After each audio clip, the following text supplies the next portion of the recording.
সাহাবী সহিহ মুসলিমে এসেছে, সাহাবীর নাম হচ্ছে রাবিআ। কি নাম? ওনার নাম হচ্ছে রাবিআ ইবনু কাব আল আসলামি রাদিয়াল্লাহু তাআলা আনহু।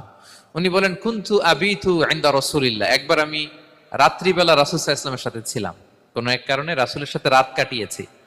তো রাসূল সাল্লাল্লাহু আলাইহি ওয়াসাল্লাম যেহেতু তাহাজ্জুদের সালাত পড়েন, তো তিনি বলেন, আমি মাঝরাতে উঠে একটা গামলা দিয়ে, পাত্র দিয়ে অজুর পানি নিয়ে আসছি বিশ্বনবীর জন্য, এনে দিলাম। বিশ্বনবী এত খুশি হলেন, আমাকে বললেন, সাল, হে কাব, তোমার কি লাগবে চাও। উনি বললেন, আসআলুকা মুরাফাকাতাকা ফিল জান্নাহ।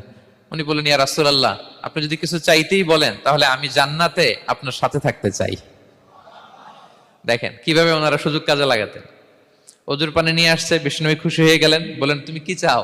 বলে, আসআলুকা মুরাফাকাতাকা ফিল জান্নাহ। বড়টাই চাইছে, ছোটখাটো জিনিস চাই নাই। যে নবী, হে, আমি জান্নাতে আপনার সাথী হতে চাই। বিষ্ণু বললেন, আওয়া গায়রা যালিক, আর কিছু চাও, অন্য কিছু লাগবে? বলতেছে, না, উরিদু যাক, শুধু এইটাই চাই। তখন বিষ্ণু সাল্লাল্লাহু আলাইহি ওয়াসাল্লাম বললেন, আইন্নি আলা নাফসিকা বিকাসরাতি সুজুদ। এই মর্তবা যদি তুমি চাও তাহলে বেশি বেশি সেজদায় লুটিয়ে থাকো।